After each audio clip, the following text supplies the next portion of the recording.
Recipe নিয়ে এসেছি লাউ পাতা দিয়ে বাটা মাছ ভাপা। এবার তার জন্য নিয়ে নিয়েছি কুচি কুচি লাউ পাতা, সুন্দর করে ধুয়ে বেছে রেখেছি লাউ পাতাগুলোকে।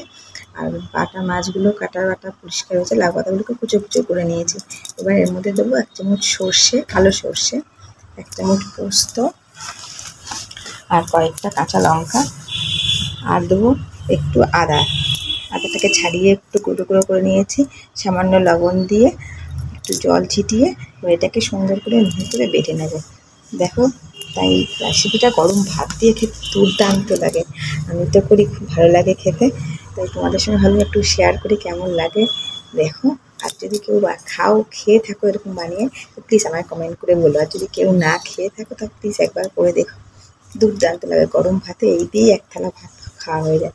দেখুন, সর্ষেটাকে আমি সুন্দর করে বেটে নিলাম।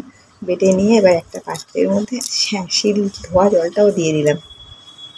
সুন্দর করে বাটা হয়ে গেলে সর্ষেটা, এই বাটির মধ্যে লাউ পাতাগুলো আগে ঢেলে নেব। লাউ পাতাগুলো কুচু কুচু করে ধুয়ে পরিষ্কার করে ধুয়ে নিয়েছি। এবার এর মধ্যে আমি মাছগুলো দিয়ে দেবো। বেটে রাখা সর্ষেটা দিয়ে দিলাম,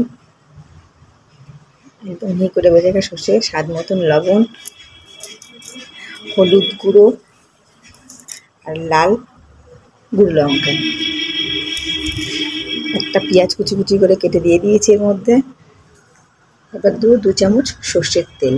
এগুলি সব মিশ্রণগুলোকে একসঙ্গে সুন্দর করে মাখাবো, বেশ ভালো করে মাখাবো এগুলোকে, যেন সবের সঙ্গে সব মিশে যায়। লাউ পাতা, মাছ আর সব মশলাগুলো সর্ষে বাটাটা দিয়ে সুন্দর করে যেন মিশে যায়। এটা এরকম সুন্দর করে এবার মাখিয়ে নিলাম।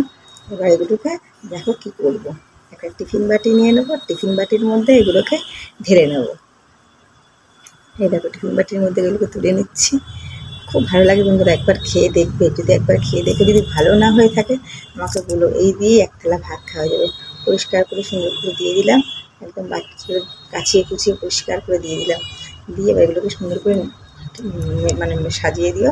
দিয়ে আরও গোটা গোটা 4টে কাঁচা লঙ্কা উপর থেকে সাজিয়ে দিলাম। দিয়ে এবার এই ঢাকনাটা বন্ধ করে দেবো।